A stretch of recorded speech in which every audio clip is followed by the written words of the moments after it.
सौतेली है सगी मत बन। माँ उठो ना, तुम कुछ बोल क्यों नहीं रही हो? संजना बेटा, संभालो खुद को। अब तुम्हारी माँ हमारे बीच नहीं रही, भगवान ने उसे अपने पास बुला लिया है। मेरी माँ को कुछ नहीं हो सकता, मैं उन्हें कुछ नहीं होने दूंगी। माँ, माँ। संजना अपनी माँ की लाश को देख देख कर बहुत रोती है और वहीं बेहोश हो जाती है, जिसे देखकर धर्मेश जल्दी से डॉक्टर को कॉल करता है। डॉक्टर साहब, मेरी बेटी ठीक तो है ना? देखिए, संजना को अपनी माँ की मौत का बहुत बड़ा गम लगा है। मेरी मानिए तो आप दूसरी शादी कर लीजिए। एक माँ आएगी तो संजना को माँ की कमी महसूस नहीं होगी। डॉक्टर साहब, ये आप क्या कह रहे हैं? मैं अपनी लीलावती की जगह किसी और को नहीं दे सकता, और न जाने दूसरी माँ कैसी होगी। एक सौतेली माँ कभी सगी माँ नहीं बन सकती। मेरी एक दोस्त है सुनीता, सुनीता नाम है उसका, और उनकी भी बेटी आपकी बेटी की उम्र की है। कुछ साल पहले सुनीता के हस्बैंड का एक कार एक्सीडेंट में देहांत हो गया था। सुनीता काफी सालों से अपनी बेटी को अकेले पाल रही है। अगर आप और सुनीता एक दूसरे से शादी कर लें तो दोनों ही बेटियों को माँ बाप का प्यार मिलेगा और आप दोनों को एक दूसरे का सहारा। बाकी आपकी मर्जी। धर्मेश दूसरी शादी के खिलाफ होता है, लेकिन अपनी बेटी की हालत देख धर्मेश को दूसरी शादी करनी पड़ती है। धर्मेश सुनीता से कोर्ट मैरिज कर उसे अपने घर ले आता है, लेकिन जैसे ही वो बात संजना को पता चलती है। मेरी माँ को मरे हुए 1 महीना भी नहीं हुआ है और आपने दूसरी शादी कर ली? संजना, ये सब मैंने सिर्फ तुम्हारे लिए किया है, ताकि तुम्हें माँ की कमी कभी महसूस न हो। हाँ बेटा, जैसे अपेक्षा मेरी बेटी है वैसे ही आज से तुम भी मेरी बेटी हो। दूर हटो मुझसे। ये माँ की ममता का झूठा नाटक मेरे सामने करने की कोई जरूरत नहीं है। ना तो तुम मेरी माँ हो और ना ही ये मेरी बहन। संजना सुनीता और उसकी बेटी अपेक्षा से सख्त नफरत करती थी, लेकिन वहीं सुनीता और अपेक्षा दोनों ही संजना से बहुत प्यार करते थे। लेकिन संजना के लिए ये सब झूठ था। अपेक्षा बेटा, संजना अपना लंच बॉक्स भूल गई है, उसे ये लंच बॉक्स दे देना। वो बाहर गाड़ी में तुम्हारा इंतजार कर रही है। अपेक्षा जैसे ही लंच बॉक्स लेकर घर से बाहर निकलती है तो गाड़ी में बैठी संजना उसे देख लेती है। ड्राइवर, जल्दी से गाड़ी चलाओ। लेकिन अपेक्षा बेबी। मैंने कहा ना, तुमने सुना नहीं? संजना अपेक्षा को छोड़कर अकेले ही स्कूल चली जाती है, जिसके चलते अपेक्षा रिक्शे से स्कूल पहुंचती है। दीदी, आप अपना लंच बॉक्स स्कूल में ही भूल आई थी, ये लीजिए। संजना, ये लड़की तुम्हें दीदी क्यों कह रही है? क्या ये तुम्हारी बहन है? लेकिन तुम तो इकलौती थी ना। मैंने सुना है ये तुम्हारी स्टेप सिस्टर है। वाओ, 2 सौतेली बहनें एक ही क्लास में पढ़ती हैं। अगर एक दिन में लंच नहीं करती तो मर नहीं जाती। क्या जरूरत है मेरा लंच लेकर आने की?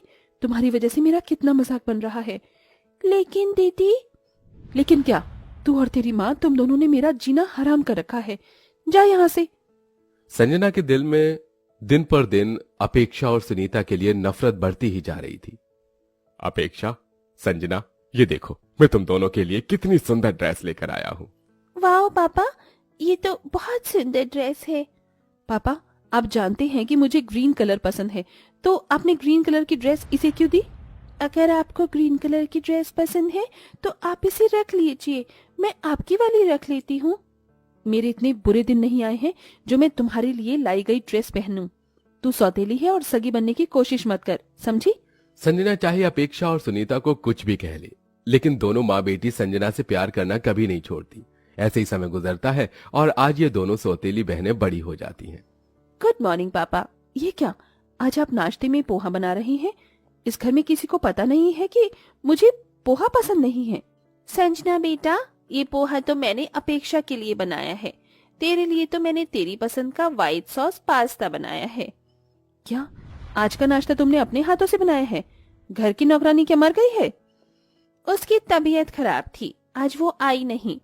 तुम्हारे हाथ का खाना खाने से अच्छा है कि मैं भी जहर खा लूं।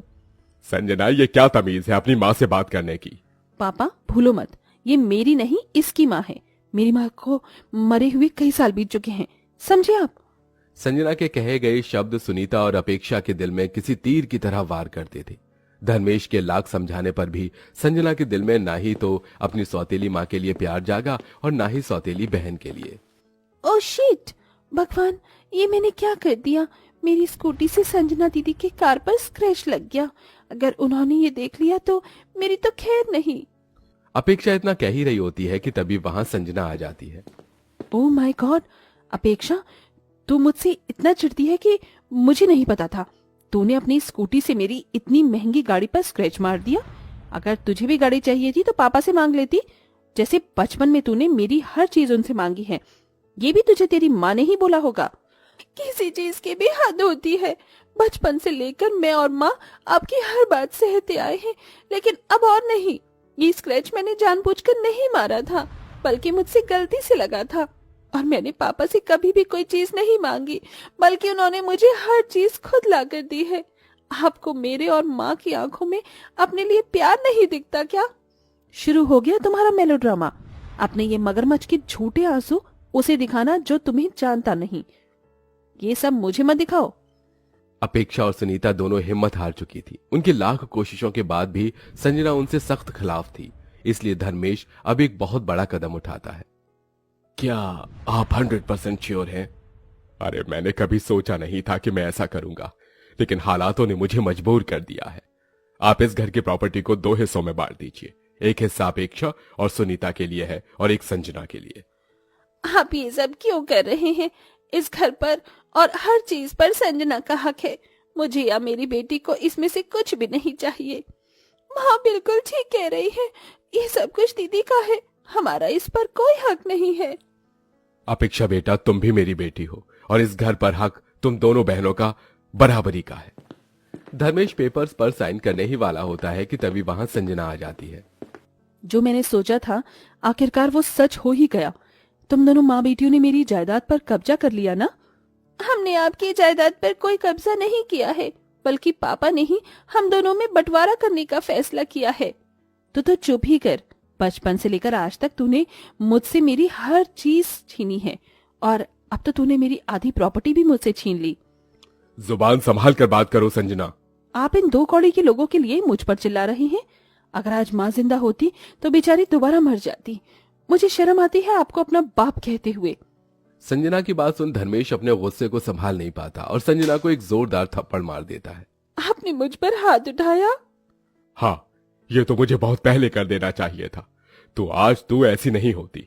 सौतेले होते हुए भी इन दोनों ने तुम्हें सगी बहन और माँ जैसा प्यार दिया और फिर भी तुमने उनके साथ इतना सब कुछ किया। मुझे तो शर्म आती है तुम्हें अपनी बेटी कहते हुए। तुम दोनों को प्रॉपर्टी चाहिए थी ना, तो अब रखो, ये पूरी प्रॉपर्टी रखो। मुझे इसमें से एक फुटी कौड़ी भी नहीं चाहिए। जा रही हूँ मैं हमेशा हमेशा के लिए। संजना रोते हुए अपनी गाड़ी में बैठकर चली जाती है, जिसे देख अपेक्षा अपनी स्कूटी से संजना का पीछा करती है। जो भी आज कुछ हुआ, संजना के दिलो दिमाग में वही बात चल रही होती है, जिसके चलते वो अपनी गाड़ी को ठीक से बैलेंस नहीं कर पाती। तभी गाड़ी डिसबैलेंस होती है और सीधा एक बड़ी सी पहाड़ी से जा गिरती है। लेकिन संजना सही समय पर पहाड़ की चोटी पकड़ लेती है और खाई में गिरने से बच जाती है। लेकिन संजना का हाथ कभी भी फिसल सकता था। वहीं अपेक्षा जल्दी से संजना के पास आती है। दीदी, दीदी, जल्दी से मेरा हाथ पकड़ लीजिए दीदी। अपेक्षा, दूर हटो यहाँ से, वरना तुम भी मेरे साथ गिर जाओगी। नहीं दीदी, मैं आपको ऐसे छोड़कर नहीं जा सकती। आप मेरा हाथ पकड़िए। अगर जिएंगे तो दोनों बहनें साथ जिएंगी, अगर मरेंगे तो दोनों साथ में मरेंगे। अपेक्षा अपनी सारी जान लगाकर संजना को पहाड़ से ऊपर खींच लेती है। दीदी, आप ठीक तो है ना? आपको कोई चोट तो नहीं लगी? आप कुछ बोल क्यों नहीं रही हैं? ठीक तो है? कुछ बोलने के लिए बचा होगा तो बोलूंगी ना। इतने सालों से मैंने तुमसे और तुम्हारी माँ से नफरत की, लेकिन आज तुमने मेरी जान बचाई। अगर तुम ना होती तो मैं इस पहाड़ी से गिर जाती। दीदी, भले ही आपने मुझसे माँ से नफरत की हो, लेकिन मेरे और माँ के दिल में कभी भी आपके लिए कोई गलत चीज नहीं आई। उन्होंने हमेशा आपको अपनी बेटी और मैंने हमेशा आपको अपनी बड़ी बहन माना है। अपेक्षा इतना बोल रही होती है कि तभी वहां धर्मेश और सुनीता आ जाते हैं। संजना, मेरी बच्ची, तो ठीक तो है ना? तुझे कुछ हुआ तो नहीं? बेटा, मुझे माफ कर देना, ये सब मेरी वजह से हुआ है। अगर मैं तुझ पर हाथ न उठाता तो ये सब कुछ नहीं होता। नहीं पिताजी, इसमें आपकी कोई गलती नहीं है। गलती तो मेरी है कि मैं अपनी माँ और बहन का प्यार नहीं समझ पाई। सौतेली होते हुए भी आप लोगों ने हमेशा मेरा ख्याल रखा, प्यार दिया, लेकिन मैंने आप दोनों के साथ क्या किया? मैं तो आप दोनों की माफी के लायक भी नहीं हूँ। बेटिया, तू तो हमेशा से ही मेरी बेटी है ना, ऐसा ना बोल। भला एक माँ क्या कभी अपनी औलाद से नाराज हो सकती है? हाँ दीदी, माँ बिल्कुल ठीक कह रही हैं। हमारे दिल में आज भी आपके लिए उतना ही प्यार है जितना पहले था। अपनी सौतेली माँ और बहन की बात सुन संजना उन दोनों के गले लग जाती है, जिसके बाद अब हमेशा हमेशा के लिए संजना के दिल से सुनीता और अपेक्षा के लिए नफरत खत्म हो जाती है। वहीं अब पूरा परिवार साथ साथ हंसी खुशी रहता है।